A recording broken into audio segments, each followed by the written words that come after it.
आज है 25 जून 2026 दिन गुरुवार। Welcome back to Clean News UP. चलिए देखते हैं उत्तर प्रदेश की 25 फटाफट बड़ी खबरों को। 2027 चुनाव से पहले अखिलेश का बड़ा दांव, घर सोलर पैनल और फ्री बिजली का वादा। उत्तर प्रदेश में 2027 विधानसभा चुनाव से पहले समाजवादी पार्टी प्रमुख अखिलेश यादव ने आदिवासी समुदाय के लिए कई बड़े वायदे किए। उन्होंने कहा कि सपा सरकार बनने पर आदिवासियों को लोहिया आवास दिए जाएंगे। इन घरों में सोलर पैनल लगाए जाएंगे जिससे पंखा, एलईडी लाइट और मोबाइल चार्जिंग जैसी सुविधाएं मुफ्त मिल सकेंगी। अखिलेश यादव ने दावा किया कि उनकी सरकार आदिवासी समाज के विकास, रोजगार और सामाजिक न्याय के लिए काम करेगी। यूपी में 25 लाख नए किसान क्रेडिट कार्ड बनेंगे, किसानों को मिलेगा बड़ा लाभ। उत्तर प्रदेश में किसानों को आर्थिक मजबूती देने के लिए योगी सरकार ने बड़ा लक्ष्य तय किया। चालू वित्तीय वर्ष में 25 लाख नए किसान क्रेडिट कार्ड बनाए जाएंगे, जबकि 58,90,000 पुराने केसीसी का नवीनीकरण कराया जाएगा। खरीफ सीजन के लिए किसानों को 2,14,000 करोड़ रुपए से अधिक का फसली ऋण उपलब्ध कराने की तैयारी है। कृषि विभाग और बैंकिंग संस्थाएं मिलकर विशेष अभियान चलाएंगी। सरकार का उद्देश्य किसानों को समय पर सस्ता कृषि ऋण उपलब्ध कराकर खेती को और मजबूत करना है। गोरखपुर में बनेगा पूर्वांचल का पहला मेगा स्किल हब, युवाओं को मिलेगा सीधा रोजगार। पूर्वांचल के युवाओं के लिए बड़ी खुशखबरी है। गोरखपुर औद्योगिक विकास प्राधिकरण यानी गीडा क्षेत्र में जल्द ही पूर्वांचल का पहला मेगा स्किल हब बनाया जाएगा। सरदार वल्लभ भाई Patel skill employment and industrial zone के जरिए युवाओं को उद्योगों की जरूरत के मुताबिक ट्रेनिंग दी जाएगी। इसके बाद उन्हें सीधे रोजगार से जोड़ने की तैयारी है। परियोजना के लिए सेक्टर 26 में करीब 50 एकड़ जमीन चिन्हित की गई। गीडा प्रशासन ने इसका प्रस्ताव शासन को भेज दिया है। प्रयागराज के 150 तालाब बनेंगे मॉडल, बायोफिल्टर से होगा जल शोधन।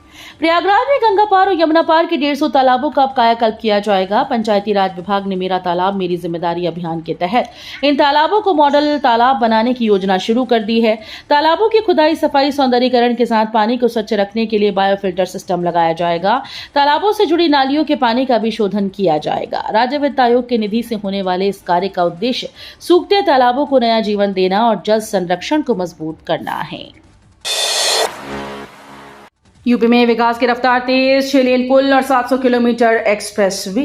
उत्तर प्रदेश में इंफ्रास्ट्रक्चर विकास को लेकर बड़ी खबरें सामने आई। बाराबंकी में सरयू नदी पर नया 6 लेन पुल बनाने की तैयारी शुरू हो गई। एनएचएआई ने हाइड्रोलिक सर्वे शुरू कर दिया है और आईआईटी रुड़की की टीम तकनीकी अध्ययन कर रही है। वहीं योगी सरकार ने 700 किलोमीटर लंबी ग्रीनफील्ड सुपर एक्सप्रेसवे को मंजूरी दी, जिससे प्रदेश के 22 जिलों को बेहतर कनेक्टिविटी मिलेगी। दूसरी ओर कानपुर घाटमपुर फ्लाईओवर के मरम्मत का काम तेजी से जारी है। यूपी की शिक्षा व्यवस्था में बड़ा बदलाव, आज से खुलेंगे स्कूल। उत्तर प्रदेश सरकार ने शिक्षा व्यवस्था को अधिक सुशासित, अनुशासित, गुणवत्तापूर्ण और परिणामोन्मुख बनाने के लिए बड़ा रोड मैप तैयार किया है। मुख्यमंत्री योगी आदित्यनाथ के विजन के तहत अब हर साल आज 25 जून से स्कूल खोले जाएंगे। साथ ही निपुण मिशन का विस्तार कक्षा 5 तक किया जाएगा। बेसिक और माध्यमिक शिक्षा विभाग के अपर मुख्य सचिव पार्थ सारथी सेन शर्मा ने राज्यव्यापी यूट्यूब लाइव संवाद के जरिए नई शिक्षा नीति और सुधारों की जानकारी दी। यूपी में शिक्षकों को बड़ी राहत, प्रवक्ता पद पर पदोन्नति के नियम बदले। उत्तर प्रदेश सरकार ने हाई स्कूल सहायक अध्यापकों की इंटरमीडिएट प्रवक्ता पद पर पदोन्नति से जुड़े नियमों में बड़ा बदलाव किया। शासन के नए आदेश से हजारों शिक्षकों को लाभ मिलेगा और लंबे समय से चली आ रही व्यवहारिक समस्याओं का समाधान होगा। इंटरमीडिएट शिक्षा अधिनियम 1921 के तहत शैक्षिक योग्यताओं में संशोधन किया गया। माध्यमिक शिक्षा परिषद के प्रस्ताव को शासन ने मंजूरी दे दी। यूपी बोर्ड के सचिव भगवती सिंह के अनुसार 9 सितंबर 2025 से पहले नियुक्त सहायक अध्यापक पुरानी व्यवस्था के तहत ही पदोन्नति के लिए पात्र माने जाएंगे। हज यात्रा 2027 के लिए आवेदन शुरू, 20 जुलाई तक करें ऑनलाइन अप्लाई।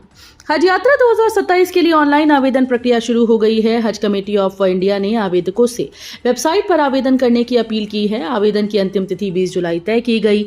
इसके बाद जुलाई के अंतिम सप्ताह में लॉटरी सिस्टम के जरिए यात्रियों का चयन होगा। चयनित आवेदकों को 10 अगस्त तक 1,52,300 रुपए अग्रिम जमा करने होंगे। हज कमेटी ने साफ किया कि जमा राशि की अंतिम तिथि में किसी भी तरह की छूट या विस्तार नहीं दिया जाएगा। यूपी के गांव में बनेंगे स्मार्ट स्कूल, गोरखपुर में तैयार होगा मुख्यमंत्री मॉडल विद्यालय। उत्तर प्रदेश सरकार ग्रामीण शिक्षा व्यवस्था को आधुनिक बनाने की दिशा में बड़ा कदम उठा रही है। अब गांव के बच्चों को भी शहरों के कॉन्वेंट स्कूल जैसी सुविधाएं मिलेंगी। गोरखपुर के बेलघाट गांव में 25 करोड़ रुपए की लागत से अत्याधुनिक मुख्यमंत्री मॉडल कंपोजिट विद्यालय बनाया जा रहा है। इस परियोजना का निर्माण कार्य 27 मई से शुरू हो चुका है और इसे नवंबर 2027 तक पूरा करने का लक्ष्य रखा गया है। नोएडा एयरपोर्ट से बदली तस्वीर, यूपी में 74 नए रियल एस्टेट प्रोजेक्ट्स को मिली मंजूरी। जेवर में बन रहे नोएडा इंटरनेशनल एयरपोर्ट का असर अब रियल एस्टेट सेक्टर में तेजी से दिखाई देने लगा है। यूपी रेरा ने साल 2026 में अब तक 74 नए प्रोजेक्ट्स को मंजूरी दी, जिसमें करीब 12,500 करोड़ रुपए का निवेश होगा। इन प्रोजेक्ट से घर खरीदारों को नए विकल्प मिलेंगे और स्थानीय स्तर पर रोजगार के अवसर बढ़ेंगे। खास बात यह है कि अकेले गौतम बुद्ध नगर में 18 प्रोजेक्ट्स को मंजूरी मिली है।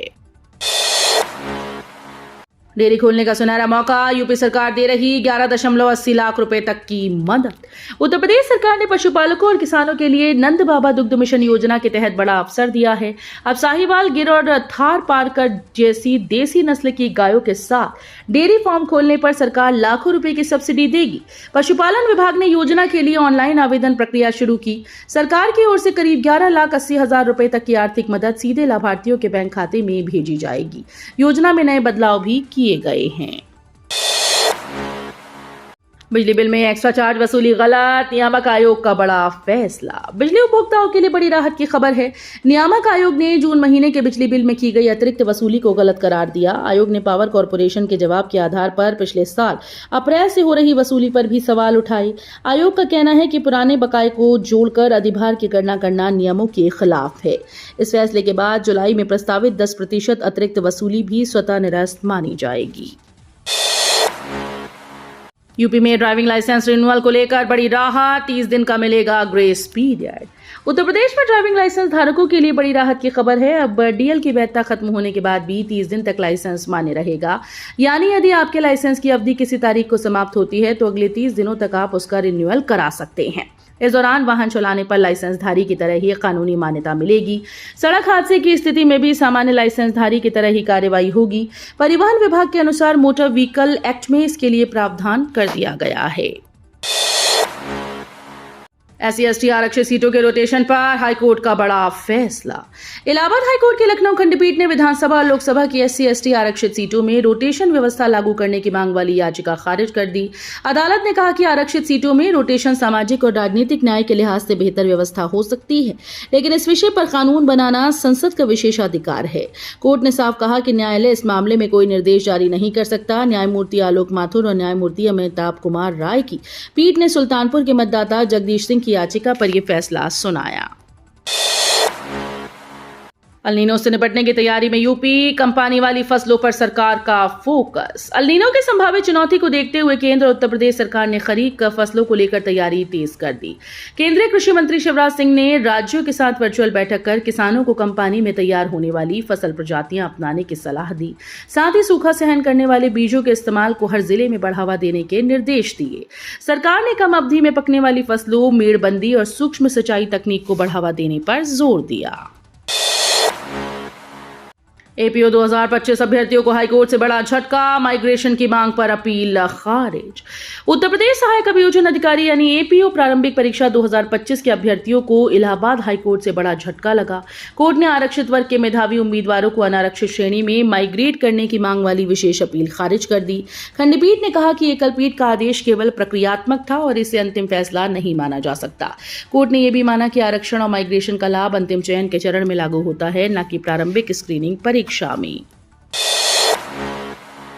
नई शिक्षा नीति का असर, एनसीईआरटी ने बदला नवी का सोशल साइंस सिलेबस। एनसीईआरटी ने शैक्षणिक सत्र 2026-27 के लिए कक्षा 9 की नई सामाजिक विज्ञान पुस्तक जारी कर दी। नई किताब understanding society India and beyond में बड़ा बदलाव करते हुए इतिहास, भूगोल, राजनीति विज्ञान और अर्थशास्त्र को एकीकृत कर एक ही पुस्तक में शामिल किया गया है। खास बात यह है कि फ्रांसीसी क्रांति जैसे यूरोप केंद्रित अध्यायों को हटाकर भारतीय सभ्यता, सांस्कृतिक विरासत और भौतिक भारत जैसे विषयों को ज्यादा महत्व दिया गया। ग्रीन वाराणसी कॉन्क्लेव 2026 में टिकाऊ विकास और विरासत संरक्षण पर होगा मंथन। वाराणसी में 7 अगस्त को ग्रीन वाराणसी कॉन्क्लेव 2026 का आयोजन किया जाएगा। ग्रीन वाराणसी विरासत को बचाना, टिकाऊ भविष्य बनाना थीम पर होने वाले इस कॉन्क्लेव में नीति निर्माता, उद्योग जगत के विशेषज्ञ, आर्किटेक्ट्स और हॉस्पिटैलिटी सेक्टर से जुड़े लोग शामिल होंगे। आयोजन का उद्देश्य वाराणसी को मॉडल ग्रीन सिटी के रूप में विकसित करने के उपायों पर चर्चा करना है। साथ ही शहर के ऐतिहासिक, सांस्कृतिक और वास्तु विरासत को सुरक्षित रखते हुए पर्यावरण अनुकूल विकास की दिशा में नई रणनीति तैयार की जाएगी। 3 जुलाई से शुरू होगा यूपी आम महोत्सव 2026। निर्यात और ब्रांडिंग पर रहेगा फोकस। उत्तर प्रदेश सरकार 3 से 5 जुलाई तक लखनऊ में यूपी आम महोत्सव 2026 का आयोजन करने जा रही है। मुख्यमंत्री योगी आदित्यनाथ इस महोत्सव का उद्घाटन करेंगे। कार्यक्रम में आम की सैकड़ों प्रसिद्ध और दुर्लभ किस्मों का प्रदर्शन किया जाएगा। साथ ही किसानों, बागवानों और निर्यातकों को आधुनिक तकनीक, प्रोसेसिंग, ब्रांडिंग और निर्यात के नए अवसरों की जानकारी दी जाएगी। 4 जुलाई को अंतर्राष्ट्रीय बायर सेलर मीट भी आयोजित होगी, जिससे प्रदेश के आम को वैश्विक बाजार में नई पहचान दिलाने की कोशिश की जाएगी। जनहित संकल्प पार्टी का बड़ा ऐलान, यूपी की सभी सीटों पर लड़ेंगे चुनाव। जनहित संकल्प पार्टी की न्याय यात्रा बुधवार को मिर्जापुर के चुनार विधानसभा क्षेत्र पहुंची, जहां कार्यकर्ताओं ने जोरदार स्वागत किया। इस दौरान सैकड़ों मोटरसाइकिल, ऑटो और गाड़ियों का काफिला शामिल रहा। तहसील परिसर पहुंचकर पार्टी पदाधिकारियों ने एसडीएम को 5 सूत्रीय मांगों का ज्ञापन सौंपा। पार्टी के राष्ट्रीय अध्यक्ष डॉक्टर आर.एस. पटेल ने ऐलान किया कि जीएसपी उत्तर प्रदेश की सभी सीटों पर चुनाव लड़ेगी। उन्होंने कहा कि जनता अब नए राजनीतिक विकल्प की तलाश में है। यूपी में हीट वेव का असर, पोल्ट्री कारोबार में भारी गिरावट, अंडा उत्पादन घटा। उत्तर प्रदेश में भीषण गर्मी और हीट वेव का असर अब पोल्ट्री कारोबार पर साफ दिखाई देने लगा है। कुक्कुट विकास योजना के तहत संचालित बड़े मुर्गी फार्म में अंडा उत्पादन लगातार घट रहा है। सामान्य दिनों में जहां प्रतिदिन करीब 10 लाख अंडों का उत्पादन होता था, वहीं अब यह घटकर 8 लाख तक पहुंच गया। अत्यधिक तापमान के कारण मुर्गियों की अंडे देने की क्षमता प्रभावित हुई। पहले मुर्गियां 25 घंटे में अंडे देती थी, लेकिन अब ये समय बढ़कर 27 से 28 घंटे तक हो गया है। 2027 चुनाव से पहले सपा कांग्रेस में सीटों और मुस्लिम वोट पर घमासान। उत्तर प्रदेश में 2027 विधानसभा चुनाव से पहले इंडिया गठबंधन में खींचतान बढ़ती नजर आ रही है।